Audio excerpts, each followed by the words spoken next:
আজকে আমরা যে টপিকটা নিয়ে আলোচনা করব সেটা হচ্ছে আমরা যে জীবনে বিপদে পড়ি, আমরা বিপদে পড়লে আমাদেরকে উদ্ধার করে কে? আল্লাহ ছাড়া আমাদের বাঁচানোর কেউ আছে? উদ্ধার করার কেউ আছে? রক্ষা করার কেউ আছে? এজন্য বিপদে পড়লে আমরা চাইবো কার কাছে? আমাদের যাই দরকার হোক আমরা ফরিয়াদ করব কার কাছে? নাকি মাজারে যেয়ে চাবেন? মাজারে যেয়ে চাবেন? অনেকে তো মাজারে যেয়ে কপাল ঘষে, আছে না নাই? মাজারে যেয়ে সন্তান চায়, আছে? এই এলাকার লোকদের আকীদা খালেস আমি জানি। মাজারে যেয়ে কপাল ঘষে আর সন্তান চায়। আচ্ছা, মাজারে গেলে সন্তান পাওয়া যায়? আচ্ছা, মাজারে না গেলে যদি বাচ্চা না হতো, গরু ছাগলের যে বাচ্চা হয় ওরা কোন মাজারে মানত করে বলেন? কথা কি বুঝতেছেন? এই যে প্রতি বছর গরু ছাগল ভেড়া এগুলো যে বাচ্চা দেয়, এরা কোন মাজারে যে মানত করে? এজন্য চাইতে হবে একজনের কাছে, তিনি কে? আমার প্রিয় পটুয়াখালীবাসী, মাজার জিয়ারত করা সুন্নাহ। আমরা মাজার জিয়ারত করব, আল্লাহ ওয়ালাদের কবরে যাব, আমরা সেখানে যে সালাম দিব, দোয়া করব, নিজের জন্য করব, কবরে শুয়ে থাকা মাইয়েতের জন্য করব, পুরো মুসলিম উম্মার জন্য করব। কিন্তু কবরে যিনি শুয়ে আছে ওই বাবার কাছে সন্তান চাওয়া যাবে? চাকরি চাওয়া যাবে? সফলতা চাওয়া যাবে? সফলতা দেয় কে? এক কথাই রব্বুল আলামিন বলেন, ওয়া ইয়ামসাসকাল্লাহু বিদুররিন ফালা কাশিফা লাহু ইল্লা হু ওয়া ইয়ুরিদকা বিখাইরিন ফালা রাদ্দা লিফাদলি ইউসিবু বিহি মান ইয়াশাউ মিন ইবাদিহি ওয়া হুয়াল গফুরুর রহিম। আল্লাহু আকবার।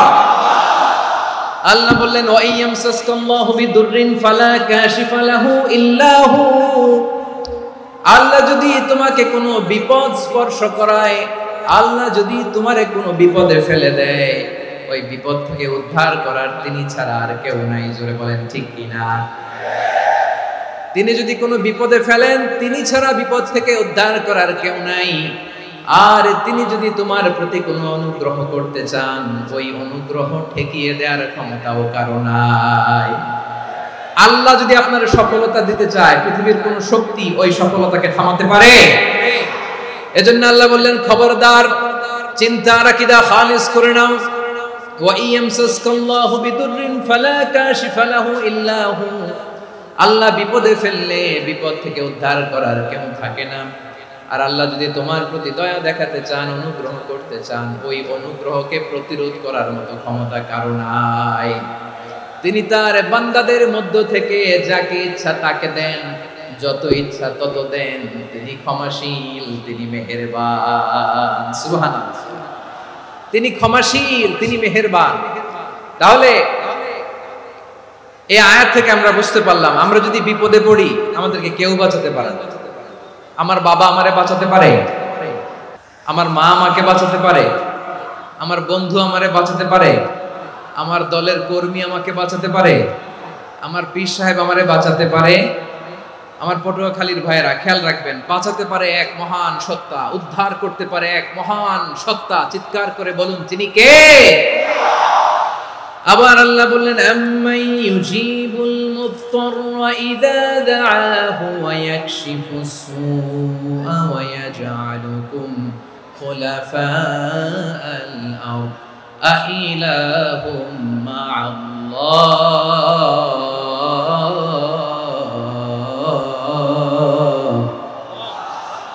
ক্বালিলাম মা তাযাক্কারুন। রব্বুল আলামিন বলেন, বিপদে পড়ে কাতর কণ্ঠে চিন্তাগ্রস্ত হয়ে যখন কেউ ফরিয়াদি হয়ে আল্লাহর ডাকে হাত তোলে, তখন এই ব্যক্তির ডাকে সাড়া দেয় কে? বিপন্ন অবস্থায় আপনি যখন কেঁদে কেঁদে হাত তুলে আপনার দুঃখের কথা জানান, আপনি যখন ডাকেন তারে, তখন আপনার ডাকে সাড়া দেয় কে? আল্লাহ বলে, আমি সাড়া দেই। তোমাদের বিপদকে মুক্ত করে দেয় কে? ওই আল্লাহর সাথে কোন উপাস্য আছে নাকি? কিন্তু খুব অল্প সংখ্যক লোকই তোমরা উপদেশ গ্রহণ করো। কথাটা কার? তাহলে বিপন্ন মানবতা যখন কাঁদে, মানুষ যখন বিপদে পড়ে নিরুপায় হয়ে ফরিয়াদ করে, তার ডাক শোনার কেউ নাই, একজন ছাড়া। চিল্লায় বলেন তো তিনি কে? এজন্য আমরা ফরিয়াদের হাত কার দিকে তুলব? এবং খেয়াল রাখতে হবে, মাথার সাথে সেট করে নিতে হবে, আল্লাহ ছাড়া আমাকে উদ্ধার করার কেউ নাই। এই পৃথিবীতে কেউ আপন না প্রিয় ভাইরা। বিপদে বললে বোঝা যায় কেউ আপন না। আপন শুধু একজন মহান সত্তা, তিনি কে? বিপদে আপদে কেউ আমাদের বাঁচাতে পারে না, তরাতে পারে না, মুক্তি দিতে পারে না, উদ্ধার করতে পারে না, একমাত্র আমার প্রভু ছাড়া, আল্লাহ ছাড়া। চিল্লায় বলেন ঠিক কিনা? মাথার সাথে এটা সেট করে নিতে হবে যে আমাদের পুরো জীবনটাই পরীক্ষা। The life is a test. পুরো জীবনটাই পরীক্ষা। এই জীবনে বিপদ আসবে, আপদ আসবে, পরীক্ষা আসবে, সবার জীবনে এটা থাকে। এক একজনের পরীক্ষা এক এক রকম। আমার পরীক্ষা একরকম, মাসুদ ভাইয়ের পরীক্ষা একরকম, চৌধুরী সাহেবের পরীক্ষা একরকম, আপনার পরীক্ষা একরকম, ওনার পরীক্ষা আবার আরেক রকম। পুরো পৃথিবীটাই পরীক্ষা ক্ষেত্র, সবাই পরীক্ষা দিচ্ছি, কিন্তু কারো পরীক্ষা প্রশ্নের সাথে কারোটার মিল নাই। সুবহানাল্লাহ পড়বেন না? পুরোটাই পরীক্ষা ক্ষেত্র, সবাই পরীক্ষার্থী, কিন্তু প্রশ্নপত্র একটার সাথে আরেকটা মিলে না। One doesn't match the other. একজনেরটার সাথে আরেকজনেরটা মিলে না। কাউকে আল্লাহ তাআলা ধনী বানিয়ে পরীক্ষা করেন, আবার কাউকে আল্লাহ তাআলা গরিব বানিয়ে পরীক্ষা করেন, কাউকে আল্লাহ অসুস্থ বানিয়ে পরীক্ষা করেন। কেউ দেখবেন যে দুরারোগ্য ব্যাধিতে আক্রান্ত, ডাক্তার বলেছে আর সময় নাই, দুরারোগ্য ব্যাধি, ক্যান্সার, যার নেই কোনো অ্যান্সার, তার জন্য পরীক্ষা হচ্ছে এই রোগ। আরেক লোক দেখবেন তার আবার রোগ বালাই নাই, মাশাআল্লাহ, তাকে আল্লাহ তাআলা আর্থিক দৈন্যতা, দারিদ্রতা দিয়ে পরীক্ষা করছেন। এরকম আছে না নাই? টাকা পয়সা নাই, দিন আনে দিন খায়, যা আছে তাতে চলে না, এটা তার জন্য পরীক্ষা। আবার আরেক শ্রেণীর লোক দেখবেন তাকে আল্লাহ অসুস্থতাও দেয় নাই, দারিদ্রতাও দেয় নাই, তার দাম্পত্য জীবনের সমস্যা, স্ত্রী কথা শোনে না অথবা ছেলে মেয়ে কথা শোনে না। তাহলে পরীক্ষা সবার জীবনে আছে, এক একজনের পরীক্ষাটা এক এক রকম।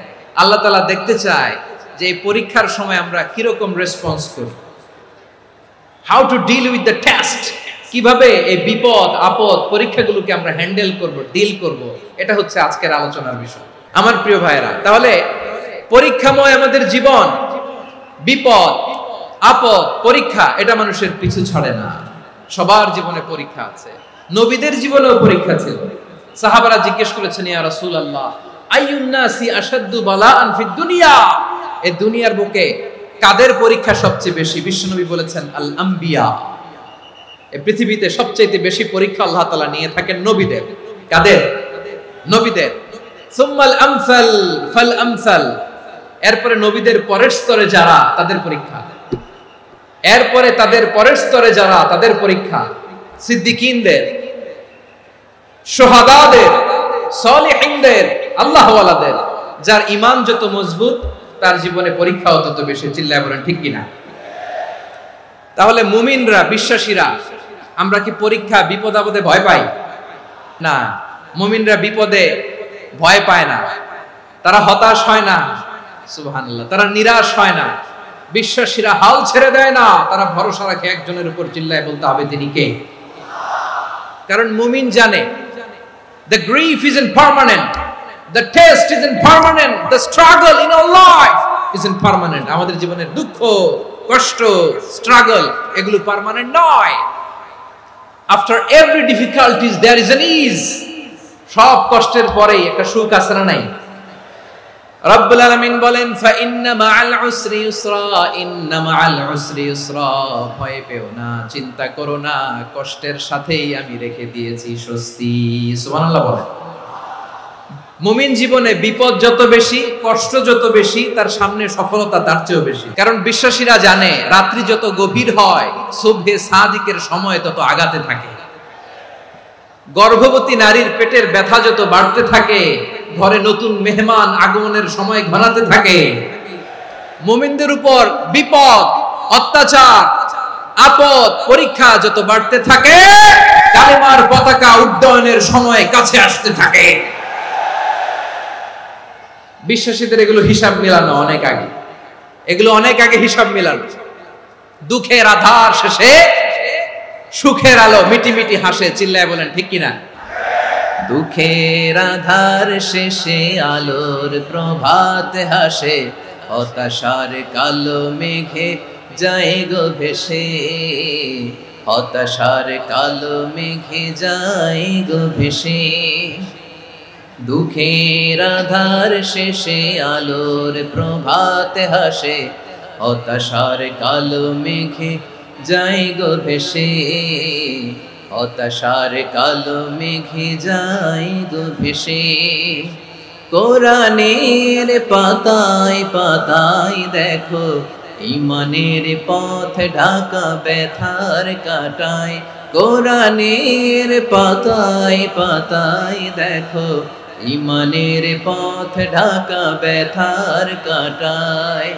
ভেঙে পড়ো না কভু হতাশ হয়ে,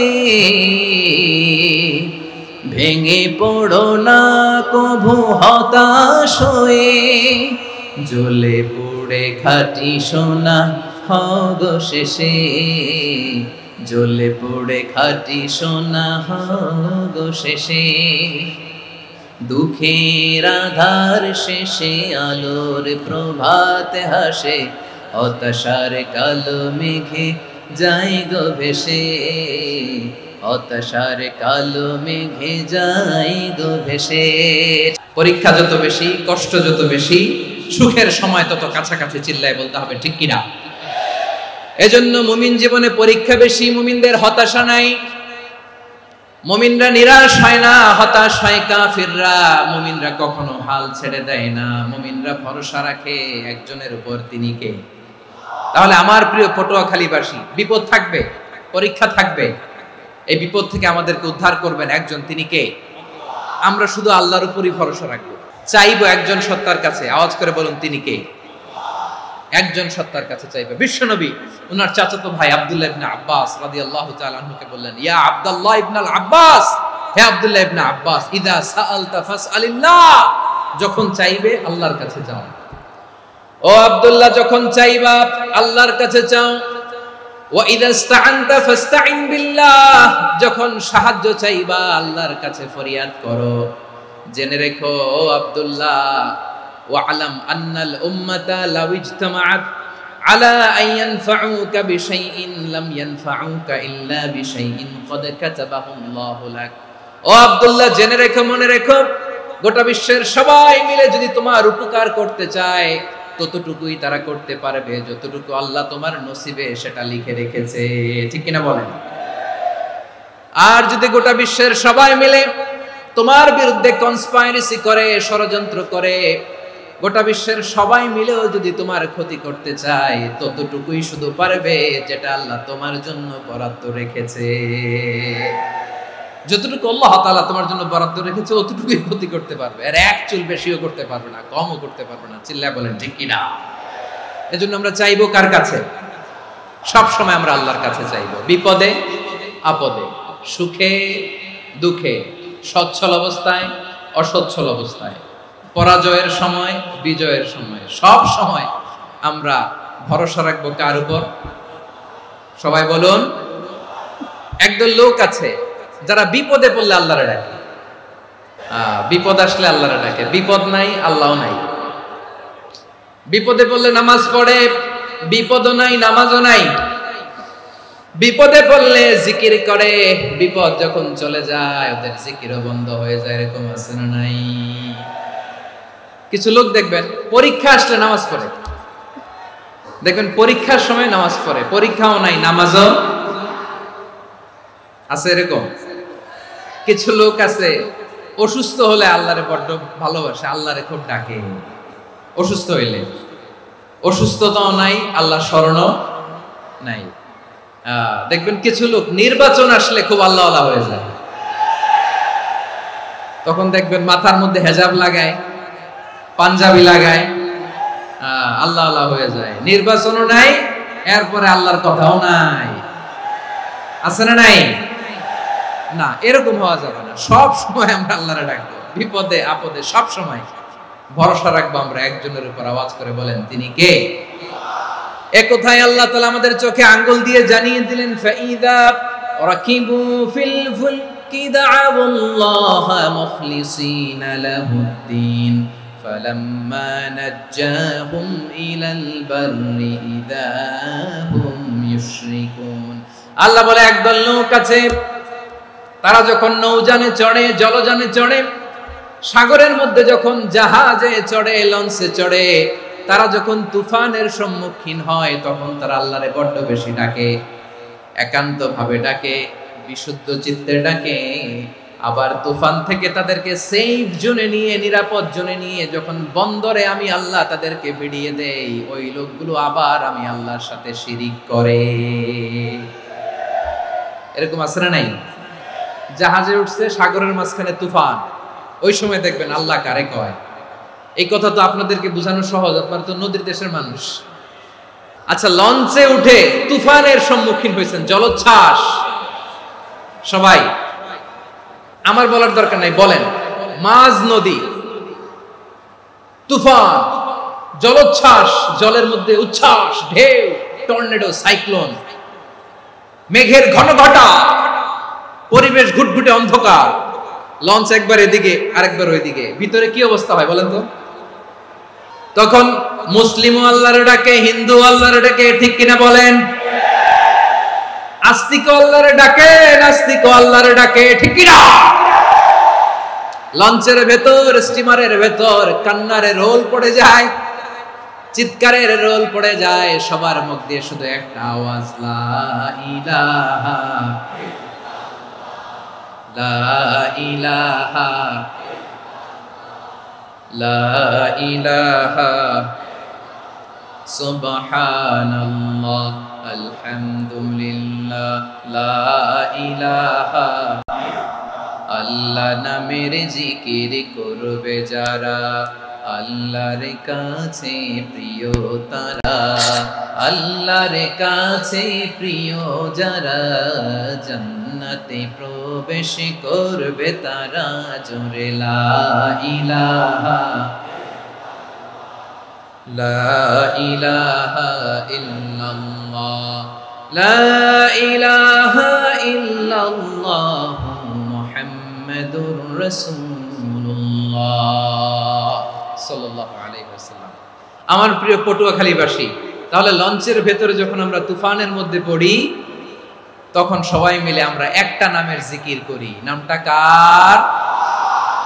মুসলমানেরাও ডাকে, হিন্দুরাও ডাকে, আস্তিকও ডাকে, নাস্তিকও ডাকে, সবাই ডাকে একজনকে, তিনি কে? আবার দেখবেন ওই আল্লাহ তুফানের পরে, ঝড়ের পরে ওই লঞ্চটাকে যখন সদর ঘাটে ফিরিয়ে দেয়, আবার আমরা নাফরমানি শুরু করে দেই। সে কোথায় আল্লাহ বললেন, ফাইদা রাকিবু ফিল ফুলকি দা'আল্লাহ মুখলিসিনা লাহুদ্দিন ফালাম্মা নাজ্জাহুম ইলাল বাররি ইযা হুম ইউশরিকুন। সাগরে যখন তুফানে পড়ে আমি আল্লাহর ডাকে, আবার আমি আল্লাহ যখন বাঁচিয়ে দেই, আবার আমি আল্লাহর সাথে শিরিক শুরু করে। আমরা কি এরকম হতে চাই নাকি? বিমানের মধ্যে মাঝে মাঝে দেখবেন যে এয়ার টার্বুলেন্স হয়, জানেন? এয়ার টার্বুলেন্স জানেন তো? মাঝে মাঝে বিমানটা বাউন্সিং করে, বাম্পি, ভেরি বাম্পি ওয়েদার। শুনেন নাই? 40,000 ফিট উপরে যখন থাকে, তখন পাইলট মাঝে মাঝে বলে, dear passengers, ladies and gentleman, right now we are flying 40,000 feet above the ground and we are passing very air turbulence, very heavy air turbulence right now. Please fasten your seat belts. দেখবেন মাঝে মাঝে বলে যে, ভদ্র মহিলা, ভদ্র মহোদয়গণ, আমরা 40,000 ফিট উপর দিয়ে যাচ্ছি আর এয়ার টার্বুলেন্স ফেস করছি, মেহেরবানি করে আল্লাহর রাস্তে সিট বেল্ট বাঁধুন। তখন বিমানটা এরকম বাউন্সিং করে, শেকিং করে। আপনারা মুখোমুখি হয়েছেন? ইদানিং এই এয়ার টার্বুলেন্স বেড়ে গিয়েছে। গত বছর আমার ইন্টারন্যাশনাল অনেকগুলো ফ্লাইট ছিল, তো আমি দেখলাম যে আগের ফ্লাইটগুলোর তুলনায় এখন এয়ার টার্বুলেন্স খুব বেশি। আমি একটু রিসার্চ করে দেখলাম, ক্লাইমেট চেঞ্জের কারণে, জলবায়ু পরিবর্তনের কারণে আকাশের বাতাসের মুভমেন্টে পরিবর্তন হয়েছে, ফলে এখন বিমান শেকিং করে বেশি, বাউন্সিং, বাম্পি ওয়েদার। তো বলেন তো, 40,000 ফিট উপরে যখন আপনি, কয় হাজার ফিট? 40,000 ফিট উপরে যখন আপনি, তখন যখন বিমানটা এরকম বাউন্সিং করে, সবাই যখন ভমিটিং করে বিমান নষ্ট করে দেয়, বমি করে, তখন বাঁচানোর কে আছে আল্লাহ ছাড়া? কেউ আছে? ওই মুহূর্তেও সবাই মিলে একজনের ডাকে আওয়াজ করে বলেন, তিনি কে?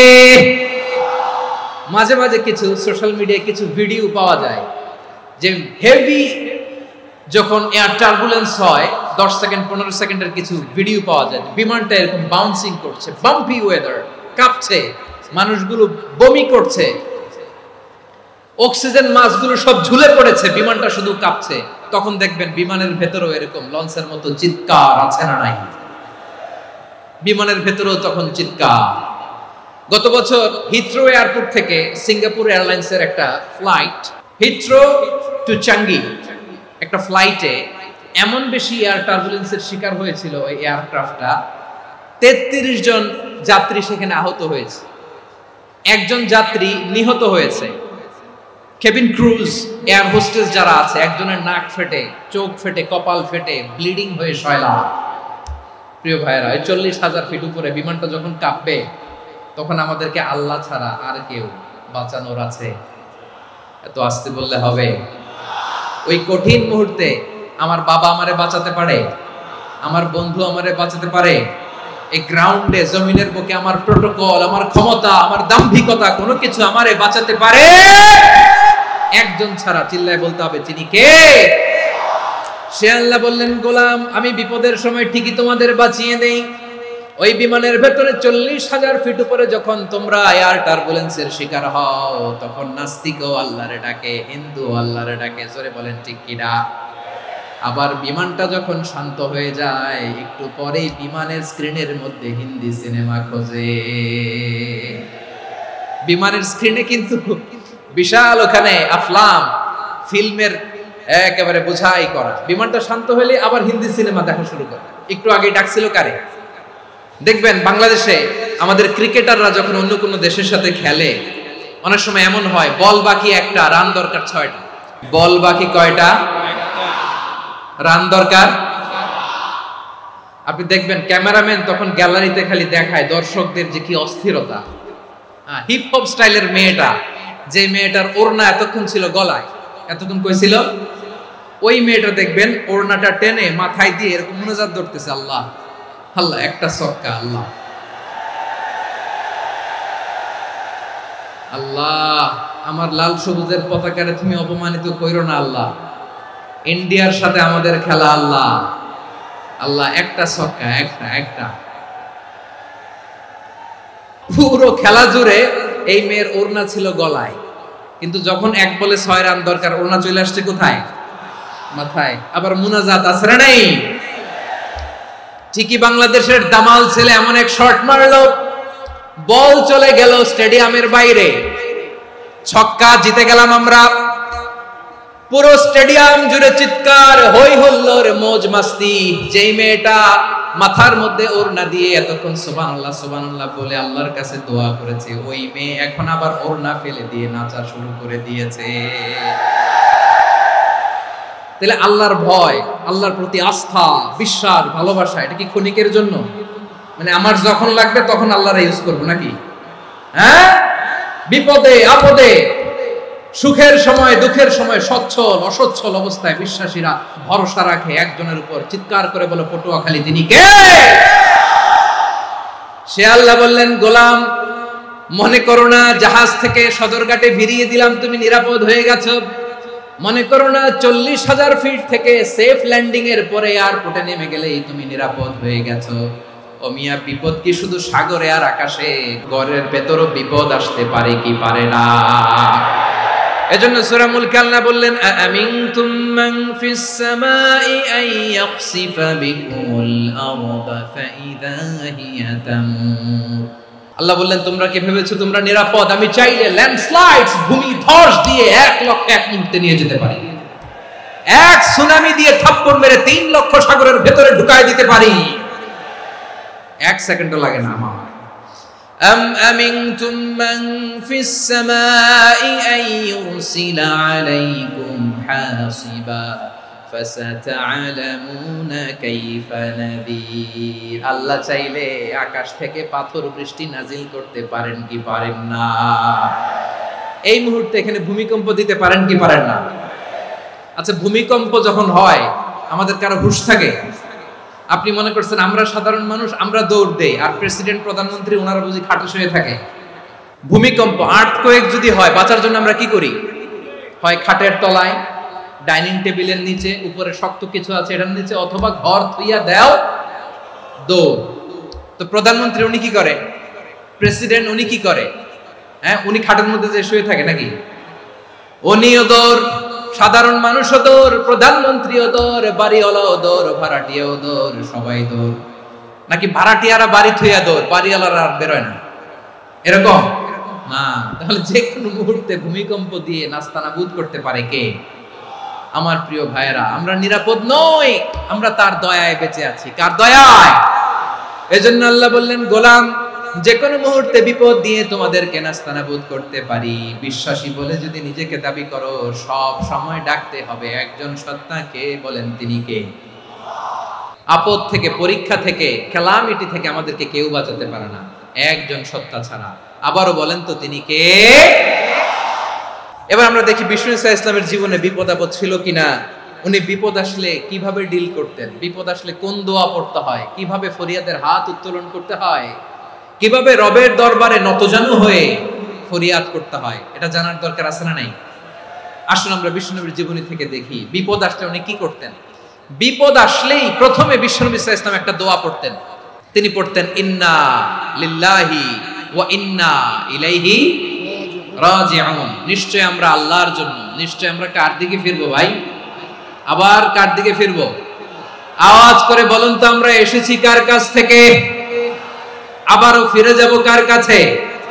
এজন্য বিষ্ণুই পড়ছেন, ইন্না লিল্লাহি ওয়া ইন্না ইলাইহি রাজিউন।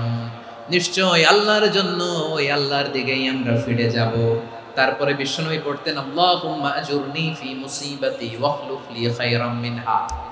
একসাথে প্রথমে পড়তেন ইন্না লিল্লাহি ওয়া ইন্না ইলাইহি রাজিউন, তারপর পড়তেন আল্লাহুম্মা আজুরনি ফি মুসিবাতি ওয়াখলুফ লি খায়রাম মিনহা। মানে আল্লাহ, এই যে আমি বিপদে ধৈর্য ধারণ করলাম, এটার সব তুমি আমারে দাও, আর যেটা হারালাম এর চেয়ে ভালো কিছু দিয়ে মেকআপ করে দিও, ভালো কিছু দিয়ে বদল করে দিও। সুবহানাল্লাহ পড়েন। তাহলে বিপদ আসলে আমরা কি পড়ব? এদেশে পরস্পরে দেখা হলে দেয় সালাম, এদেশে আমজনতার হৃদয় জুড়ে পাক কালাম, এদেশে বিপদ এলে সর্বজনে সর্বক্ষণে দোয়া পড়ে ইন্না লিল্লাহ। কি পড়ে? সুবহানাল্লাহ সুবহানাল্লাহ সুবহানাল্লাহ সুবহানাল্লাহ। এদেশে আজান শুনে সূর্য ওঠে শহর গ্রামে, এদেশে আজান শুনে সূর্য ডুবে সন্ধ্যা নামে, এদেশে সকল কাজে সবাই বলে বিসমিল্লাহ, এদেশে ভালো কিছু দেখে শুনে হাসি মুখে সবাই বলে মাশাআল্লাহ। তাহলে বিপদ এলে আমরা কি পড়ি? তাহলে বিপদ এলেই আমরা এখন থেকে ইন্না লিল্লাহ পড়ব, নাকি হাই হুতাশ করবেন? একদল আছে হাই হুতাশ করে, হায় আল্লাহ রে, মোর কি হইল রে, মই কি হরমু রে, মই কমবে জামু রে, এরকম বিলাপ করতে নিষেধ করেছেন বিশ্বনবী। কি করব, কই যাব, কি হবে, হায় হায়, এরকম হাহুতাশ আছে না নাই? বিশ্বাসীরা হাহুতাশ করে না, তারা ইন্না লিল্লাহ পড়ে। কি পড়ে মনে থাকবে? আমরা পড়ব ইন্না লিল্লাহি ওয়া ইন্না ইলাইহি রাজিউন। নিশ্চয় আমরা আল্লাহর জন্য, আমরা আল্লাহর দিকেই ফিরে যাব। এরপর পড়ব আল্লাহুম্মা আজুরনি ফি মুসিবাতি ওয়াখলুফ লি খায়রাম মিনহা। আল্লাহ, আমি যে বিপদে ধৈর্য ধারণ করলাম এটার সওয়াব দিও, আর যা হারালাম তার চেয়ে ভালো কিছু দিয়ে বদল করে দিও। সুবহানাল্লাহ পড়েন। বিশ্ব নবীর হাদিস শুনলেন উম্মে সালামা রাদিয়াল্লাহু তাআলা আনহা। ওনার স্বামী হলো আবু সালামা। মজার ঘটনা খেয়াল করে শুনেন। সাইয়্যিদাতুনা উম্মে সালামা রাদিয়াল্লাহু তাআলা আনহা, ওনার স্বামীর নাম আবু সালামা। শ্রেষ্ঠ দম্পতি, শ্রেষ্ঠ ফ্যামিলি। প্রথমে হিজরত করেছিলেন হাবাসায়, পরে হিজরত করেছেন মদিনায়। উহুদ যুদ্ধের পরে ওনার স্বামী আবু সালামা ইন্তেকাল করলো, শহীদ হলো। সুবহানাল্লাহ পড়েন। যখন আবু সালামা ইন্তেকাল করলো, উম্মে সালামা রাদিয়াল্লাহু তাআলা আনহা কেঁদে কেঁদে হায়রান। আর নবীর শিখানো বাণী অনুযায়ী তিনি বারবার পড়ছিলেন ইন্না লিল্লাহ। কি পড়ছিলেন? ইন্না লিল্লাহ। যেহেতু বিশ্বনবী বলেছেন, কেউ যদি বিপদের প্রথম ধাক্কায় পড়ে ইন্না লিল্লাহি ওয়া ইন্না ইলাইহি রাজিউন, আল্লাহুম্মা আজুরনি ফি মুসিবাতি ওয়াখলুফ লি খায়রাম মিনহা, তাহলে এই বিপদে যে সে যা হারালো তার চেয়ে শ্রেষ্ঠ কিছু দিয়ে আল্লাহ তার বদল দিয়ে দিবে। এই হাদিস শুনে উম্মে সালামা রাদিয়াল্লাহু তাআলা আনহা ওনার প্রাণ প্রিয় স্বামী আবু সালামার ইন্তেকালের পরে চোখের পানি ছাড়ে আর পড়ে ইন্না লিল্লাহি ওয়া ইন্না ইলাইহি রাজিউন আল্লাহুম্মা আজুরনি ফি মুসিবাতি ওয়াখলুফনি খায়রাম মিনহা। বারবার এই দোয়া পড়ে চোখের পানি ছাড়ে, এই দোয়া পড়ে চোখের পানি ছাড়ে, আর মনে মনে বলে আবু সালামার মতো ভালো মানুষ মদিনাতে নাই, আবু সালামার চেয়েও ভালো মানুষ মদিনাতে নাই, তার চেয়ে ভালো মানুষ কি করে আল্লাহ তাআলা আমারে দিবে, তার চেয়ে ভালো মানুষ তো আমি মদিনাতে দেখি না। চোখের পানি দিয়ে বুক ভাসায় আর নবীর হাদিসের উপর আমল করে পড়ে ইন্না লিল্লাহি ওয়া ইন্না ইলাইহি রাজিউন, ইন্না লিল্লাহি ওয়া ইন্না ইলাইহি রাজিউন। পড়তে পড়তে চোখের পানি ছাড়ে আর চিন্তা করে বিশ্বনবী বললেন এই দোয়া পড়লে যেটা হারালাম তার চেয়ে ভালো কিছু দিয়ে আল্লাহ পুরস্কার দেয়। আবু সালামের চেয়ে ভালো মানুষ মদিনার মধ্যে আর কে হতে পারে? কি আজীব তামাশা, কি অবাক করা ঘটনা। কিছুদিন পরে দেখা গেল সাইয়্যিদুল মুরসালিন রাহমাতাল লিল আলামিন স্বয়ং বিশ্ব নবী উম্মে সালামাকে বিয়ের প্রস্তাব পাঠিয়েছে। স্বয়ং বিশ্ব নবী উম্মে সালামা রাদিয়াল্লাহু তাআলা আনহাকে বিয়ের প্রস্তাব পাঠিয়েছেন। উনি রাজি হয়ে গেলেন, বিয়ে হয়ে গেল, উনি হয়ে গেলেন উম্মুল মুমিনিন, আমাদের মা, পুরো মুসলিম উম্মার মা। চিৎকার করে বলেন আল্লাহু আকবার। তাহলে আমার প্রাণপ্রিয় ভাইরা, বিপদে পড়লে আমরা পড়বো ইন্না লিল্লাহি ওয়া ইন্না ইলাইহি রাজিউন আল্লাহুম্মা আজুরনি ফি মুসিবাতি ওয়াখলুফনি খায়রাম মিনহা। যারা যারা বিপদ আসলে এই দোয়াটা পড়বেন এখন থেকে আওয়াজ করে ইনশাআল্লাহ বলেন। যা হারাইছেন তার চেয়ে শ্রেষ্ঠ জিনিস দিয়ে বদলা দিবে কে? তাহলে বিপদে পড়লেই প্রথমে আমরা এটা পড়ব, শুনে শুনে মুখস্থ করবেন। আমার মায়েরা, আমার বোনেরা, আপনাদের জন্য 3টি মাঠের অ্যারেঞ্জমেন্ট করা হয়েছে, আমি জানি। আপনারাও এই দোয়াগুলো পড়বেন, আপনার স্বামীকে শেখাবেন, সন্তানকে শেখাবেন, আপনার পুরো পরিবারটাকে জান্নাতের টুকরো বানিয়ে দিবে কে? তাহলে বিপদ আসলে প্রথমে কি পড়তে হবে এটা জেনে গেলাম। এরপরে বিপদ আসলে নিজেকে কি করে আল্লাহর কাছে সঁপে দিতে হয় এটাও জানার দরকার আছে না নাই? বিপদে প্রথমে ইন্না লিল্লাহ করলাম, ধৈর্য ধারণ করলাম, বিপদ থেকে উদ্ধারের সর্বোচ্চ চেষ্টা করলাম। আমার কাজ যখন শেষ তখন আমি আমার এই বিষয়টা আল্লাহর কাছে সঁপে দিব। কার কাছে? বিপদে বললে কেমন করে নিজেকে আল্লাহর কাছে সঁপে দিতে হয় আসুন সাইয়েদনা ইব্রাহিম আলাইহিস সালামের জীবনী থেকে জানি। আল্লাহর খলিল ইব্রাহিম আলাইহিস সালাম আমাদের মতো সমাজ ব্যবস্থা পায় নাই। আমরা জন্মের পরে আমাদের কানের ভেতরে আজান দিয়েছে কে? একামত দিয়েছে কে? আমাদের বাপদাদারা আমাদের কানে আজান দিয়েছে কি দেয় নাই? আমাদের জন্মের পরেই তো আজান, একামত, বাড়ির পাশে মসজিদ, প্রতিদিন আজান, জুমার খুতবা, প্রতি মাসে মাসে তাফসিরুল কোরআন মাহফিল, মসজিদ, মিনারা, অভাব নাই। ঠিক কিনা বলে? আপনি যেই সুন্দর ইসলামিক এনভায়রনমেন্ট পেয়েছেন, আমাদের ইব্রাহিম খলিল উনিও কি এরকম পেয়েছিলেন? হ্যাঁ, উনি জন্মের পর পরে ওনার কানে আজান দিয়েছে কেউ? আমার প্রিয় ভাইরা, আগা গোড়া একটা শিরকি পরিবেশ উনি জন্মগ্রহণ করেছেন। উনি ছাড়া ওই তল্লাটে একজনও আল্লাহর উপর বিশ্বাসী নাই। কল্পনা করতে পারেন? গোটা তল্লাটে, গোটা দেশে বিশ্বাসী মুমিন, আল্লাহর উপর বিশ্বাস স্থাপনকারী কয়জন? সবাই বলেন কয়জন? বাকি সব মুশরিক। বাকি সব মুশরিক নিজের সাথে নিজে শক্ত বোঝাপড়া করে, অ্যানালজি করে, সেলফ কনভারসেশন করে উনি মহা সত্যের সন্ধান পেয়েছে। উনি আকাশের তারা দেখে ভাবে মনে হয় এটাই আমার খোদা, পরে দেখে তারা নাই, মনে মনে বলে না তাইলে এটা না। আবার চাঁদ দেখে বলে চাঁদটা বড় মায়া লাগে, মনে হয় এটাই আমার রব, পরে দেখে চাঁদও নাই, কয় না এটা না। এরপরে দ্বীপ প্রহরের জলজলে সূর্যটা খাঁ খাঁ করে গোটা পৃথিবীটারে রৌদ্র দিয়ে তাতিয়ে রাখে। তিনি ভাবলেন মনে হয় এটাই আমার রব, কারণ এটাই তো সবচেয়ে বড়।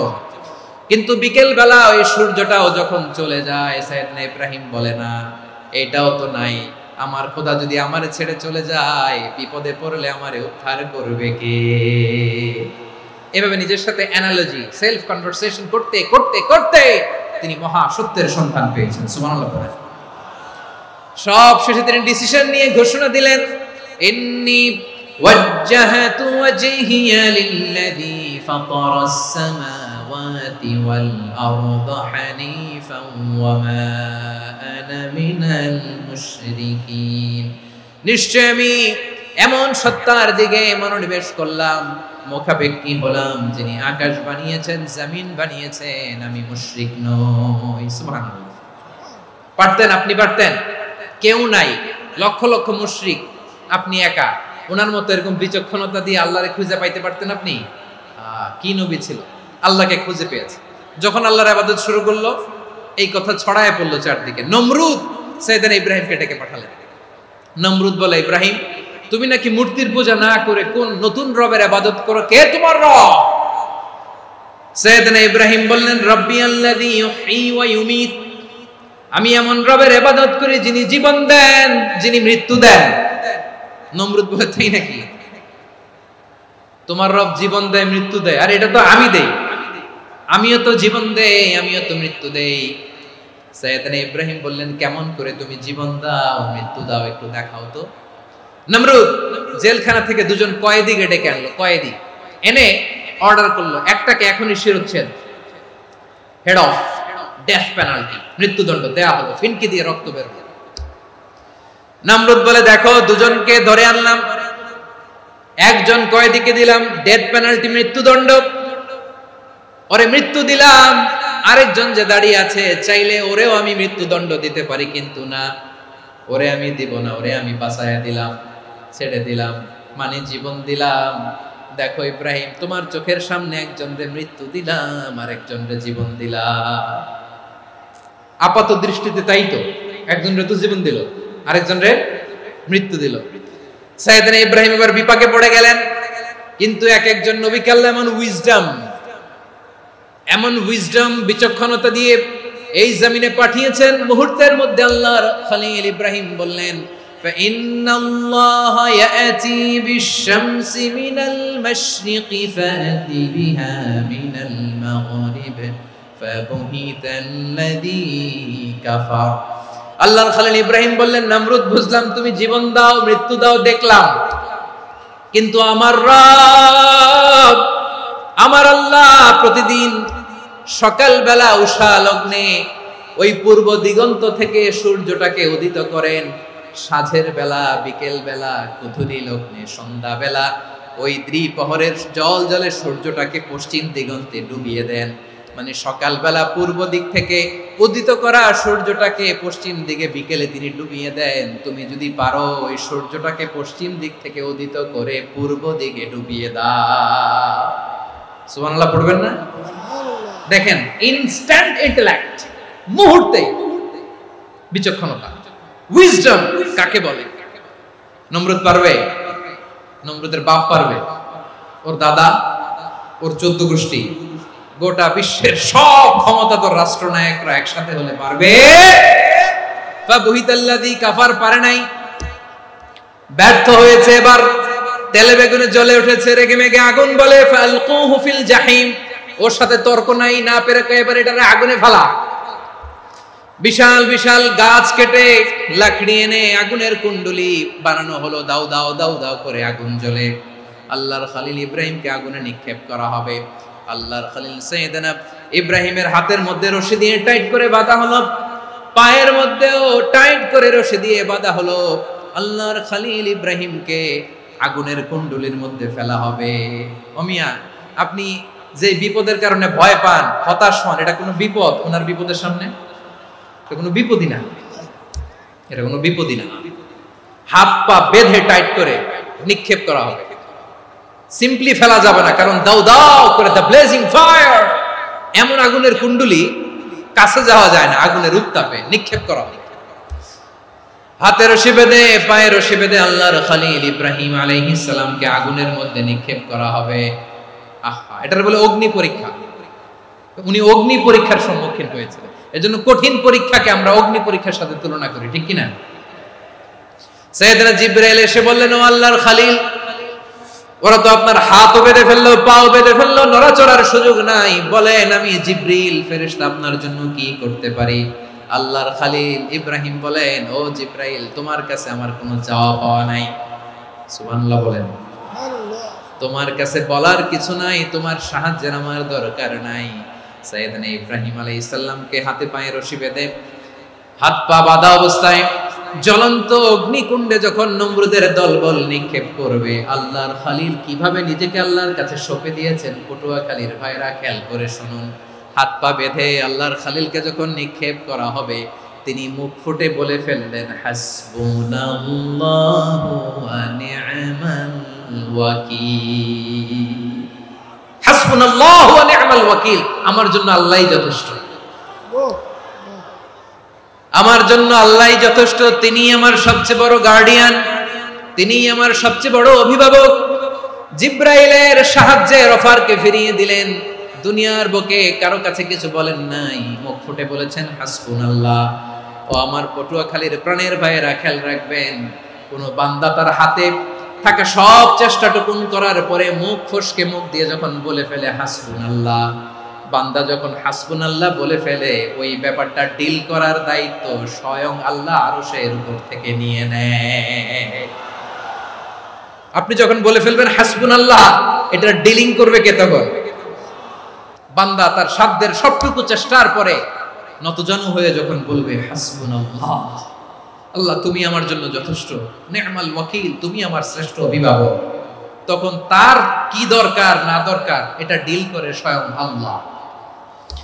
নিক্ষেপ করা হলো সাইয়েদনা ইব্রাহিমকে অগ্নিকুণ্ডলিতে। হাজার হাজার মানুষের দৃশ্য দেখার জন্য জড়ো হয়েছে এরকম বিশাল ময়দানে। কিন্তু কি অবাক করার ঘটনা, সবাই ভয় পাচ্ছিল, না জানে কি হয়ে যায়। আল্লাহর খলিলকে যখন আগুনের কুণ্ডলিতে নিক্ষেপ করা হয়, আল্লাহর খলিল ইব্রাহিম আগুনের কুণ্ডলীর মধ্যে বসে বসে মানুষগুলোর দিকে তাকিয়ে হাসতে শুরু করে দেয়। কারণ আকাশ থেকে রব্বুল আলামিন স্পেশাল ভার্ডিক্ট নাজিল করেছেন, স্পেশাল হুকুম জারি করেছেন, কুলনা ইয়া নারু কুনি বারদান ওয়া সালামান আলা ইব্রাহিম। ও আগুন খবরদার, সৃষ্টির শুরু থেকে তোকে একটা ধর্ম আমি বাতলে দিয়েছিলাম, তোর ধর্ম, আগুনের ধর্ম হলো যা পাবে জ্বালিয়ে সারখার করবে। আল্লাহ বলল, আগুন তোর ধর্ম দিয়েছিলাম, তুই সব জ্বালিয়ে পুড়িয়ে সারখার করে দিবি, কিন্তু ক্ষণিকের জন্য আমি তোর জ্বালিয়ে দেওয়ার ক্ষমতাটাকে কেড়ে নিলাম, জ্বালিয়ে ভস্ম করে দেওয়ার ক্ষমতা আমি কেড়ে নিলাম। কুনি বারদান, ঠান্ডা হয়ে যা, কিন্তু এত বেশি ঠান্ডা হবি না আবার আমার ইব্রাহিমের জন্য সর্দি লেগে না যায়। সুবহানাল্লাহ, এত আস্তে বললে হবে?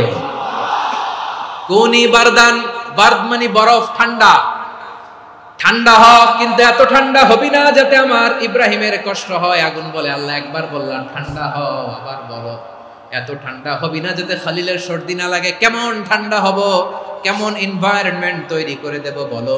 আল্লাহ বললেন, সালামান আলা ইব্রাহিম, আমার খলিল আমার ইব্রাহিমের জন্য তুই জান্নাতের গুল বাগিচা হয়ে যা।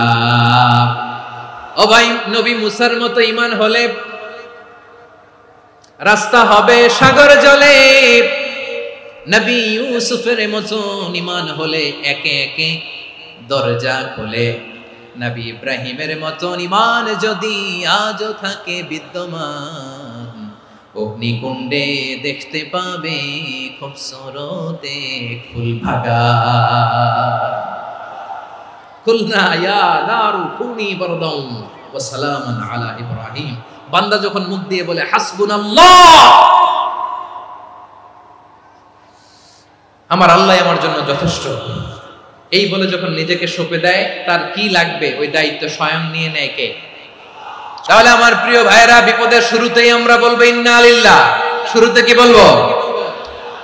এরপরে যেই বাক্যটা পড়ে নিজের পরিস্থিতিকে আল্লাহর দরবারে সঁপে দিব, সেটা হচ্ছে হাসবুনাল্লাহ। সেটা কি?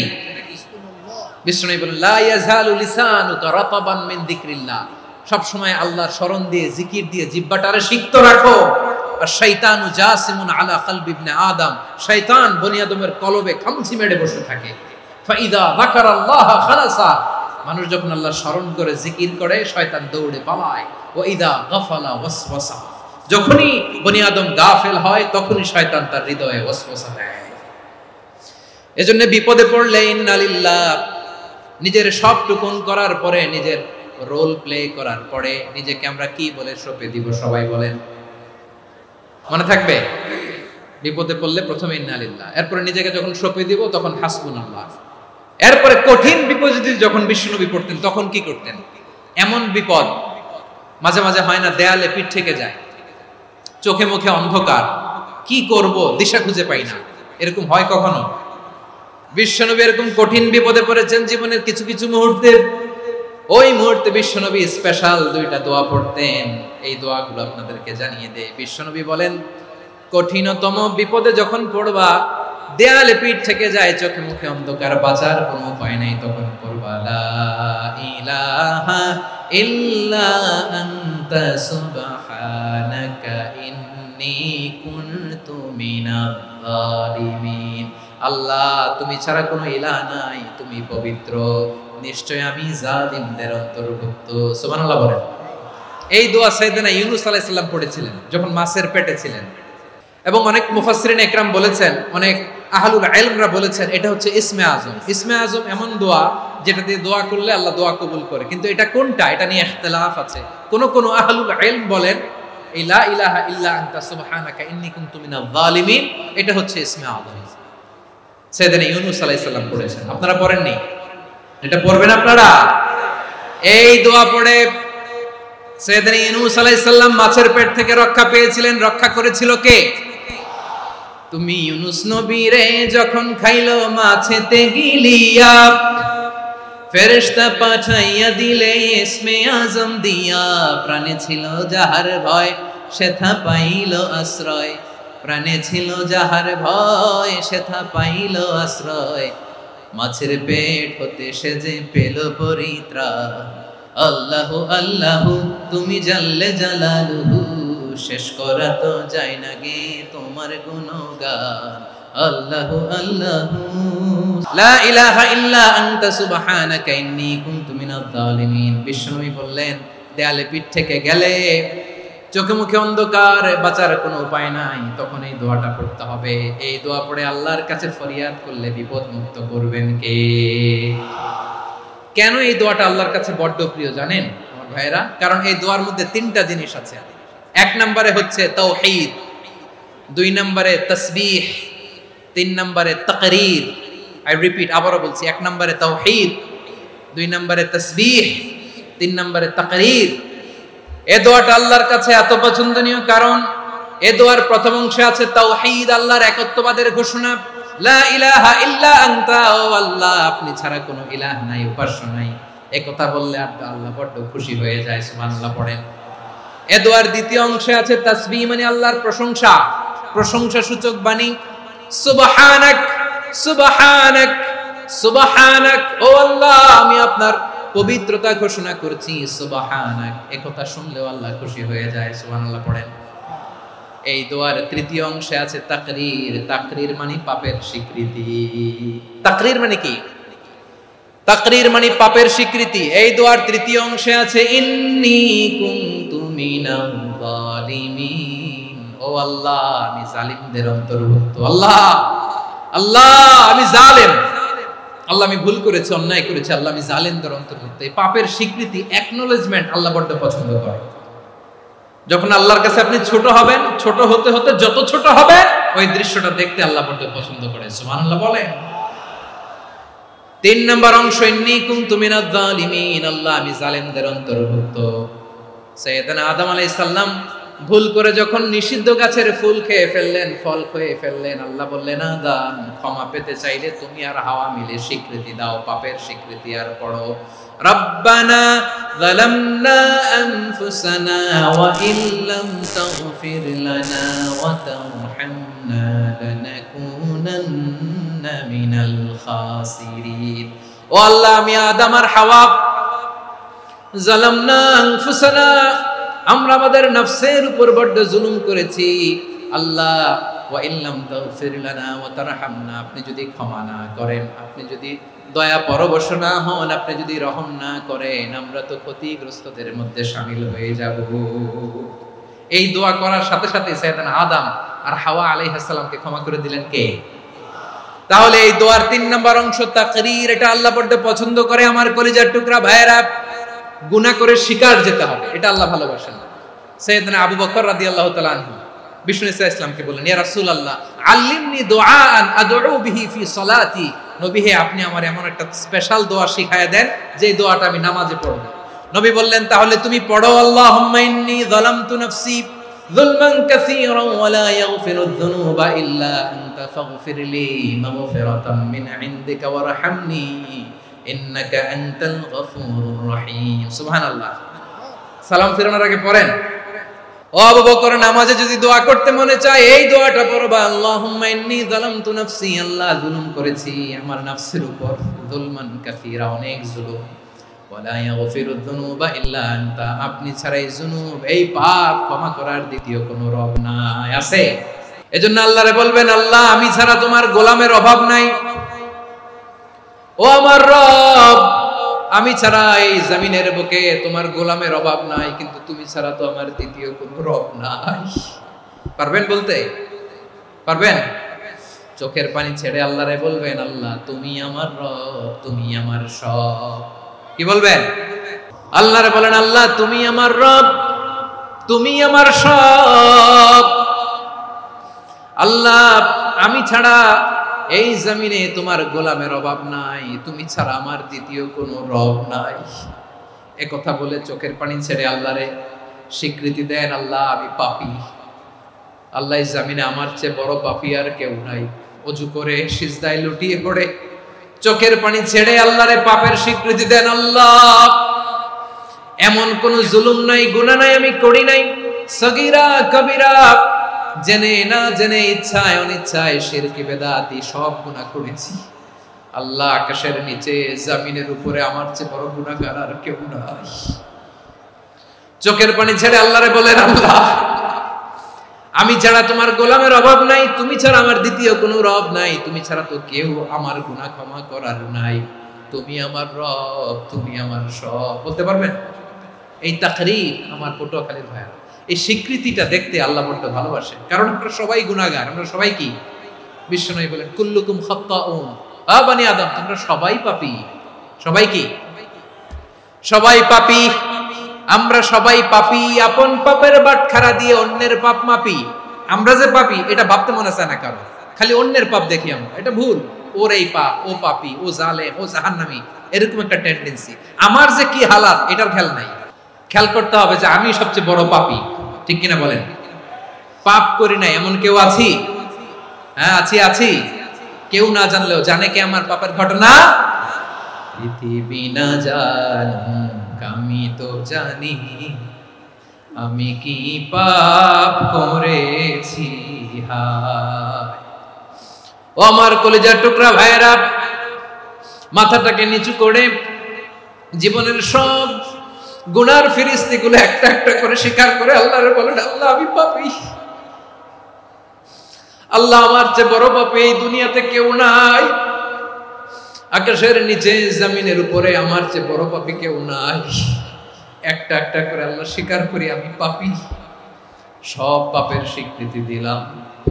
পৃথিবী না জানুক আমি তো জানি, আমি কি পাপ করেছি হায়। আমার পাপের করলে বিচার, বাঁচার আমার নাই উপায়। দয়াময় তুমি মাফ করো আমায়, মাফ করো আমায়। আল্লাহ তাআলা যদি দয়া করে আমাদেরকে মাফ না করে, আমাদের বাঁচার কোনো উপায় নাই। আপনি কি ভেবেছেন আপনার নামাজ দিয়ে আপনি জান্নাতে যাবেন? আপনি তাহাজ্জুদ গুজার, সেজদা দিতে দিতে কপালে দাগ ফেলেছেন, এটা আপনারা জান্নাতে নেবে না। আপনি এলাকার সবচেয়ে বড় হাতেম তাই দানশীল, এই দানের ভরসায় বসে আছেন, কশিন কালো না। আমাদের নামাজ, আমাদের রোজা, আমাদের ইবাদত, এগুলোকে মিজানের পাল্লায় উঠালে কোনো ওজনই হবে না। তবে আমাদের একটা কৌশল জানা আছে, আমরা আল্লাহর রহমতের ভিখারি। আমরা সেদিন আগেই গুনার স্বীকৃতি দিয়ে দেব। আমরা বলবো, আল্লাহ তুমি প্রশ্ন করার আগে তোমার একটা কথা বলি, আমারে কিছু জিজ্ঞেস করো না, আমি সব করেছি। এমন কোন পাপ নাই যে পাপ আমারে দিয়ে হয় নাই।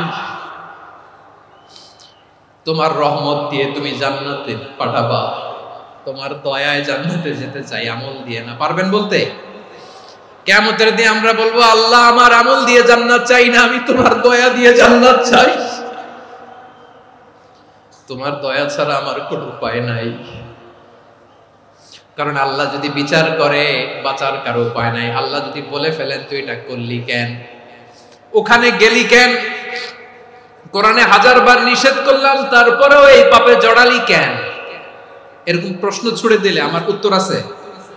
বাঁচার কোনো উপায় আছে?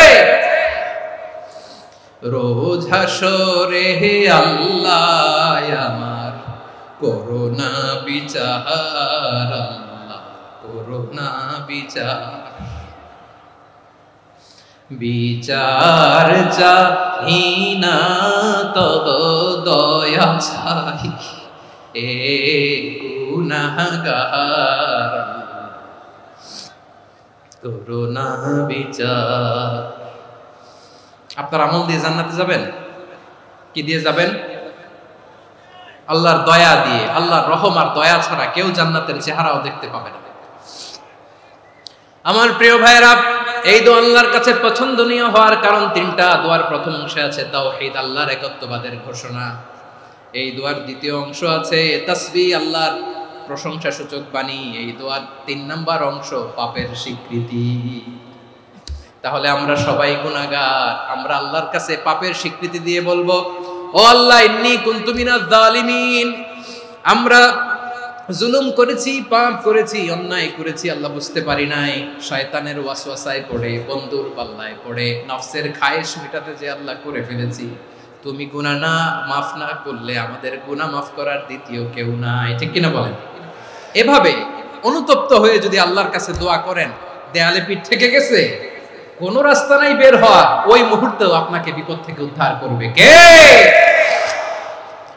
বিশ্বনবী চরম বিপদে পড়লে 2টা দোয়া পড়তেন। প্রথম হলো এটা, লা ইলাহা ইল্লা আনতা সুবহানাকা ইন্নী কুনতু মিনাল জালিমিন। এই দোয়াটা আমরা বেশি বেশি পড়ব প্রিয় ভাইরা। রাজি আছেন? সবাই আওয়াজ করে পড়ুন ইনশাআল্লাহ। আমার প্রিয় ভাইয়েরা, বিপদে পড়লে বিশ্বনবী আরো একটা দোয়া পড়তেন, লা ইলাহা ইল্লাল্লাহুল আযীমুল হালিম, লা ইলাহা ইল্লাল্লাহু রাব্বুল আরশিল আযীম, লা ইলাহা ইল্লাল্লাহু রাব্বুস সামাওয়াতি ওয়াল আরদি ওয়া রাব্বুল আরশিল কারীম। আল্লাহ ছাড়া কোনো উপাস্য নাই, তিনি সুমহান, মহা সহিষ্ণু। আল্লাহ ছাড়া কোনো উপাস্য নাই, তিনি সুমহান, আরশের অধিপতি। আল্লাহ ছাড়া কোনো উপাস্য নাই, তিনি আকাশের মালিক, জমিনের মালিক, তিনি সুবিশাল আরশের অধিপতি। সুবহানাল্লাহ পড়েন। এই দোয়াটা কেউ যদি পড়ে যদি এর ওসিলা করে দোয়া করে, তাকে বিপদ থেকে মুক্তি দেয় কে? মনে থাকবে আপনাদের? তাহলে বিপদের প্রথম ধাক্কায় কি যেন পড়তে হয়? ইন্না লিল্লাহ। তারপরে কি বলে আল্লাহর কাছে নিজেকে সঁপে দিতে হয়? দেয়ালে পিঠ থেকে গেলে লা ইলাহা ইল্লা আনতা সুবহানাকা ইন্নী কুনতু মিনাজ জালিমিন। 2 নাম্বার হচ্ছে লা ইলাহা ইল্লাল্লাহুল আযীমুল হালিম, লা ইলাহা ইল্লাল্লাহু রাব্বুল আরশিল আযীম, লা ইলাহা ইল্লাল্লাহু রাব্বুস সামাওয়াতি ওয়াল আরদি ওয়া রাব্বুল আরশিল কারীম। মনে থাকবে? অনেক সময় এমন হয়, হঠাৎ বিপদের সম্মুখীন হই, আমরা রেডি হয়ে বের হইছি অফিসে, হঠাৎ অ্যাক্সিডেন্টে পড়ে যাই, হঠাৎ পেটের ব্যথায় অজ্ঞান, এরকম হয় না? বিষ্ণু ইসলাম বলেন, আকস্মিক দুর্ঘটনার বিপদ থেকে যদি কেউ বাঁচতে চায়, সকাল সন্ধ্যা যেন প্রত্যেকে এই দোয়াটা পড়ে। সকালে যদি 3 বার পড়ে, সন্ধ্যা পর্যন্ত হঠাৎ বিপদ থেকে সে রক্ষা পাবে।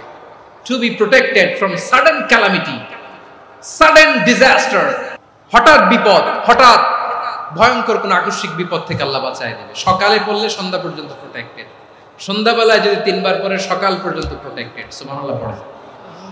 দোয়াটা কি?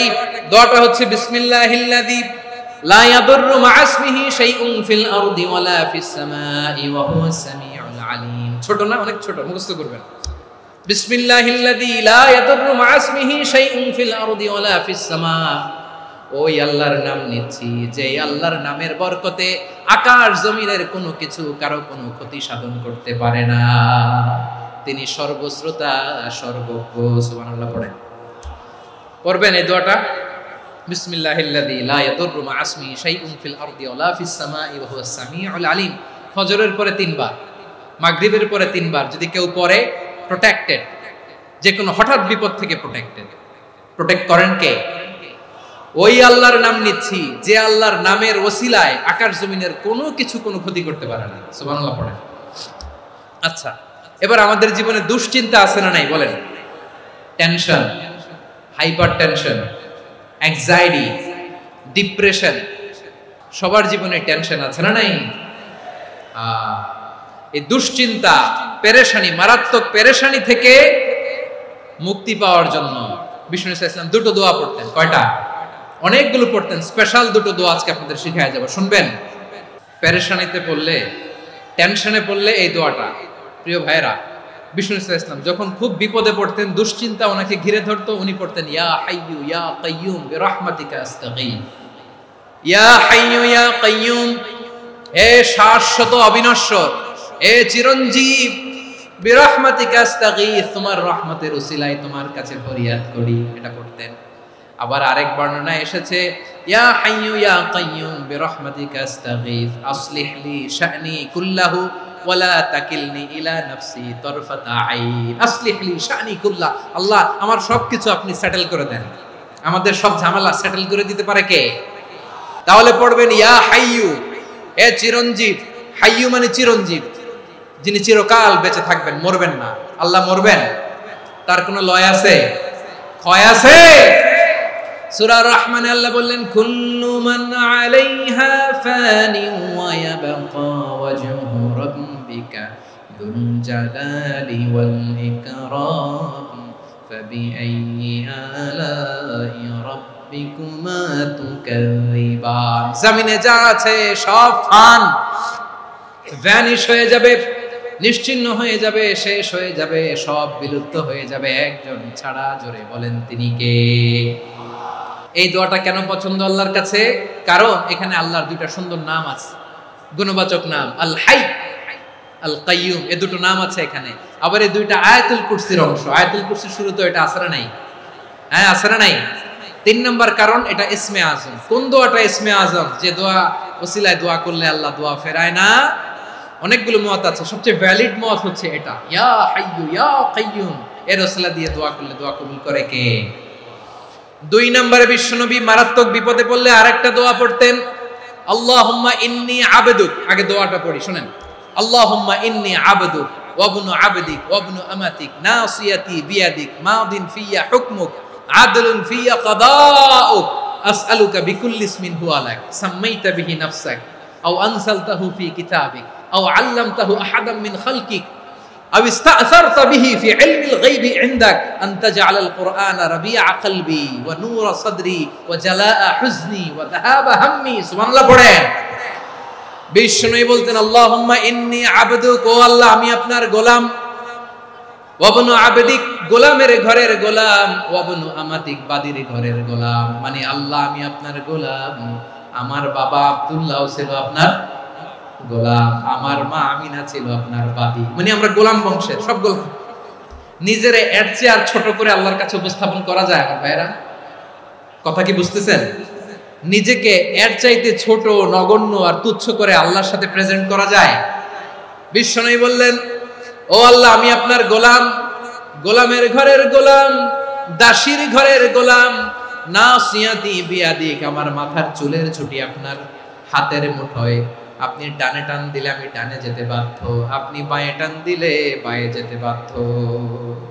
বিশ্বনবী বললেন আল্লাহ আমার মাথার চুলের ঝুঁটি আপনার হাতের মুঠোয়। আচ্ছা, এইভাবে কাকে ধরা হয়? যে খুব ছোট, ঠিক কি না? নিজেকে কত ছোট করলেন বিশ্বনবী। ও আল্লাহ আমার মাথার চুলের ঝুঁটি আপনার হাতের মুঠোয়, আপনি ডানে টানলে আমি ডানে যাব, বাঁয়ে টানলে বাঁয়ে যাব। আল্লাহ আসআলুকা বিকুল্লি ইসমিন হুয়া লাক নাসিয়াতি বিয়াদিক মাদিন ফিয়া হুকমুক, আপনার নির্দেশ আমার উপর কার্যকর হবেই হবে। আদলুন ফিয়া কাদাউক, আপনার ফয়সালা, যেই ফয়সালাই আপনি আমার জন্য করেন এটাই ইনসাফ। সুবহানাল্লাহ বলেন। আমরা আল্লাহর ফয়সালায় সন্তুষ্ট হতে চাই না। কত কমপ্লেইন, আল্লাহ তুমি এটা দিলা না, ওইটা পাইলাম না, ওইটা হইল না রে, এরকম অভিযোগ, কমপ্লেইন আমাদের আছে না নাই? আর বিশ্বনবী বলতেন আদলুন ফিয়া কাদাউক, আল্লাহ আমার জন্য তোমার যেটা ফয়সালা এটাই সবচেয়ে শ্রেষ্ঠ ইনসাফ, এর চেয়ে ইনসাফ আর হতে পারে? এভাবে কায়মান বাক্যে আল্লাহর কাছে বিশ্বনবী দোয়া করতেন। এরপরে বিশ্বনবী বললেন, আল্লাহ তোমার যত নাম আছে সব নামের ওসিলায় দোয়া করি, যে নাম তুমি আমাদেরকে জানিয়েছো, যে নাম তুমি আমাদেরকে জানাও নাই, যে নাম তুমি কোরআনে নাজিল করেছো, যে নাম নাজিল করো নাই, যে নাম শুধু নবীদেরকে জানিয়েছো। আর আল্লাহর এমন কিছু চমৎকার চমৎকার সুন্দর সুন্দর নাম আছে, এই নামগুলো রব্বুল আলামিন কাউকে জানাবে না। সুবহানাল্লাহ বলেন। আমরা তো 99 নাম জানি, 100 নাম জানি আল্লাহ, কিন্তু আল্লাহর এমনও কিছু নাম আছে যেগুলো আল্লাহ বিষ্ণু নবীরও জানায়নি। এগুলো আল্লাহ ইলমুল গায়বে রেখে দিয়েছেন। দোয়ার সময় বলবেন, আল্লাহ তোমার যেই নামগুলো জানি, যেগুলো জানি না, যেগুলো কোরআনে আছে, যেগুলো নাই, যেগুলো নবীরে খাস ভাবে জানাইছো ওগুলোর উসিলায়, যেগুলো কোনোদিন জানাবাও না, তোমার ওই নামের উসিলাও তোমার কাছে চাই। আল্লাহ কোরআনকে আমার হৃদয়ের বসন্ত বানাও, আমার বক্ষের জ্যোতি বানাও, আমার চিন্তা দুশ্চিন্তা তুমি দূর করে দাও। বিশ্বনবী বললেন, এই কালিমাগুলো, এই বাক্যগুলো পড়ে যদি কেউ আল্লাহর কাছে ফরিয়াদ করে, তার হৃদয় থেকে দুশ্চিন্তা কাটিয়ে দিবে কে? আচ্ছা, সবশেষে বলি, ঋণের বোঝায় যারা জর্জরিত, বিষ্ণু সাল্লাল্লাহু চমৎকার একটা দোয়া শিখিয়েছেন। এক সাহাবীর নাম আবু উমামা, নামাজের ওয়াক্ত ছাড়া উনি মসজিদে যেয়ে বসে আছে। বিষ্ণু বললেন, কি রে আবু উমামা, নামাজের তো ওয়াক্ত হয় না, মসজিদে কি? সাহাবী বলে, হুমুমুন লাজিমাতনি ওয়া দুয়ুন, নবী গো, ঋণের বোঝায় এমন টেনশনে আছি, ঘরে থাকতে পারলাম না, মসজিদে চলে আসছে। বিষ্ণু বলেন, আমি কি তোমার এমন একটা দোয়া শিখাবো যেটা পড়লে আল্লাহ তাআলা তোমার ঋণের বোঝা হালকা করে দিবে? আবু উমামা বললেন, ইয়া রাসূলুল্লাহ, অবশ্যই শিখাবেন। বিষ্ণু বললেন, তাহলে তুমি পড়বা, আল্লাহুম্মা ইন্নী আউযু বিকা মিনাল হাম্মি ওয়াল হাযান ওয়া আউযু বিকা মিনাল জুবনি ওয়াল বুখল ওয়া আউযু বিকা মিন গালাবাতিদ দাইনি ওয়া কাহরির রিজাল। ও আল্লাহ, তোমার কাছ থেকে দুশ্চিন্তা থেকে পানাহ চাই, কৃপণতা, ভীরুতা, অলসতা, কার্পণ্যতা, এই সব কিছু থেকে, মানুষের কঠোরতা, আমার উপর মানুষের আধিপত্য এবং ঋণের বোঝা থেকে পানাহ চাই। এই দোয়াটা যখন বিষ্ণুনবী শিখাই দিলেন, আবু উমামা বারবার এই দোয়া করে, আল্লাহুম্মা ইন্নী আউযু বিকা মিনাল হাম্মি ওয়াল হাযান ওয়া আউযু বিকা মিনাল আজজি ওয়াল কাসাল ওয়া আউযু বিকা মিনাল জুবনি ওয়াল বুখল ওয়া আউযু বিকা মিন গালাবাতিদ দাইনি ওয়া কাহরির রিজাল। আবু উমামা বলে, এই দোয়া আমি পড়তে লাগলাম আর পড়তে লাগলাম, কিছুদিন পরে দেখা গেল বিষ্ণুনবীর শেখানো এই দোয়ার বদৌলতে আল্লাহ তাআলা আমার সব ঋণ পরিশোধের ব্যবস্থা করে দিয়েছেন। আমার প্রিয় পটুয়াখালীর ভাইয়েরা, বিশ্বনবীর জামাতা সাইয়্যিদিনা আলী রাদিয়াল্লাহু তাআলা আনহুর কাছে এক লোক এসে বলে, হে আলী, ঋণের বোঝায় আমি জর্জরিত, আমার কিছু অর্থ দিয়ে সাহায্য করো। সাইয়্যিদিনা আলী রাদিয়াল্লাহু তাআলা আনহু বললেন, আমি কি তোমারে এমন একটা দোয়া শিখাবো যেটা বিশ্বনবী আমাদের শিখিয়েছেন?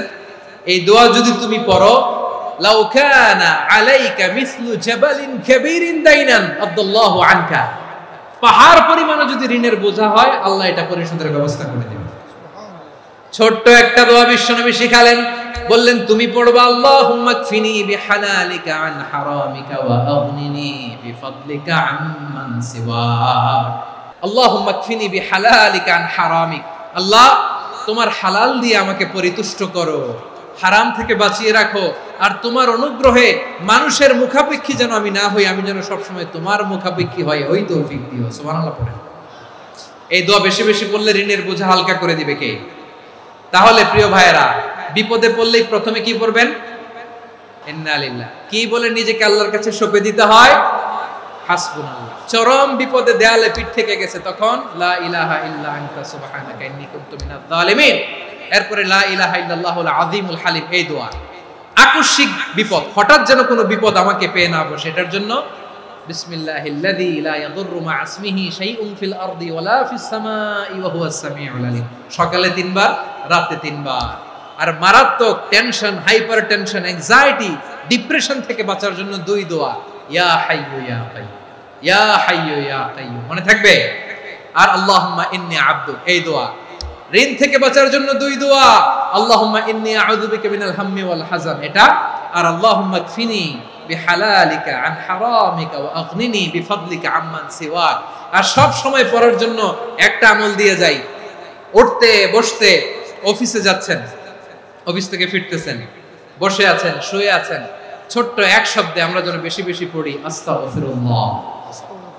আল্লাহ রাসূল সাল্লাল্লাহু আলাইহি ওয়াসাল্লাম বলেন, মান লাজিমাল ইস্তিগফার, যে সব সময় এরকম ইস্তিগফারের সাথে লেগে থাকে, জাআলাল্লাহু লাহু মিন কুল্লি দিকিন মাখরাজা, আল্লাহ তাআলা তাকে কোনো বিপদে আটকান না, সে জীবনে আটকাবে না, যে কোনো বিপদে আল্লাহ তার রাস্তা বের করে দিবেন। Way out, you will get a way out in solution. সুবহানাল্লাহ। ওমিন কুল্লি হাম্মিন ফারাজা, দুশ্চিন্তা মুক্ত হবে, ওয়ারযুকহু মিন হাইসু লা ইয়াহতাসিব, এমন জায়গা থেকে আল্লাহ রিজিকের বন্দোবস্ত করবে যেটা সে কল্পনাও করে নাই। আওয়াজ করে পড়েন সুবহানাল্লাহ। আমার প্রিয় ভাইরা, এটা গেল নিজের বিপদ। নিজে যদি বিপদে পড়েন, অন্যের বিপদ যদি দেখেন, এটার জন্য একটা দোয়া আছে। অনেক সময় আমরা দেখি হাসপাতালে ক্যান্সারের 3rd স্টেজে চলে গেছে, লোকটা হ্যাংলা হয়ে চিকন হয়ে হায়রে কি কষ্ট পায়, দেখি না? বিষ্ণু বলে একটা দোয়া যদি কেউ অন্যের কোনো বিপদ দেখে পড়ে, ওই বিপদ তার জীবনে কখনো আসবে না। অনেক সময় হয় যে আমরা মহাসড়ক দিয়ে যখন চড়ি, দুর্ঘটনায়, আইরে আল্লাহ, দুর্ঘটনায় মানুষের মাথা একদিকে, দেহ আরেকদিকে, ব্লিডিং, এরকম হয় না? আল্লাহ তুমি হেফাজত করো। বিশ্বনবী বলেন এই দুর্ঘটনা দেখে কেউ যদি এই দোয়াটা পড়ে, তার জীবনে সে কোনোদিন এরকম অ্যাক্সিডেন্টের সম্মুখীন হবে না। বিশ্বনবী বলেন অন্যের বিপদ দেখে কেউ যদি পড়ে, আলহামদুলিল্লাহিল্লাযী আফানি মিম্মা বাতালাকা বিহি ওয়া ফাদ্দালানি আলা কাসীরিন মিম্মান খালাকা তাফদীলা, মানে প্রশংসা সে আল্লাহর, যে আল্লাহ তাআলা তোমাকে যেই জিনিস দিয়ে পরীক্ষা করেছে, আমাকে ওইটা থেকে বাঁচিয়ে দিয়েছে। তোমাকে আল্লাহ যেই বিপদে ফেলেছে, আমাকে ওই বিপদ থেকে তিনি মুক্ত রেখেছে, আর তার অনেক সৃষ্টির উপর আমাকে তিনি প্রাধান্য দিয়েছে। সুবহানাল্লাহ পড়েন। যে কোনো বিপদ, কারো ক্যান্সার দেখে যদি এই দোয়াটা আপনি বিশ্বাসের সাথে পড়েন, জীবনে কোনোদিন ক্যান্সার রোগে আক্রান্ত হবেন না। দুর্ঘটনা দেখে যদি পড়েন, ওই দুর্ঘটনা আপনাকে স্পর্শ করবে না। যে কোনো কারো বিপদ দেখে যদি কোনো বিশ্বাসী বান্দা এই দোয়া পড়ে, বিশ্বনবী বলেন লাম ইউসিবহু যালিকাল বালা, ওই বিপদ তাকে আর ধরবে না। উফিয়া মিনহু মিন যালিকাল বালা কাইনাম মা কান, সে যতদিন হায়াত পাবে কোনোদিন ওই বিপদ তাকে স্পর্শ করবে না। আমার প্রিয় ভাইরা, তাহলে পুরো আলোচনার সেন্ট্রাল থিম হচ্ছে আমাদের জীবনে বিপদ আসবে, কষ্ট আসবে, দুঃখ আসবে, কিন্তু বিপদে আপদে আমরা হাল ছেড়ে দিব না, হতাশ হব না। মুমিন হতাশ হয় না, নিরাশ হয় না, হাল ছেড়ে দেয় না। মুমিন ভরসা রাখে একজনের উপর। আওয়াজ করে বলুন যিনি কে? বিপদে পড়লে আমাদেরকে উদ্ধার করে কে? আবার আমাদেরকে যদি কোনো নেয়ামত আল্লাহ দিতে চান, ওইটা কেড়ে নেওয়ার ক্ষমতা কারো আছে? তাহলে আমরা কানেক্টিভিটি বাড়াবো কার সাথে? আমাদের প্রার্থনার ফরিয়াদের হাত তুলবো কার কাছে? রাজি আছেন? পটুয়াখালীর ভাইয়েরা, মনে থাকবে কথাগুলো। আল্লাহ তাআলা আমাদের সবাইকে কথাগুলো বোঝার ও আমল করার তৌফিক দান করুন।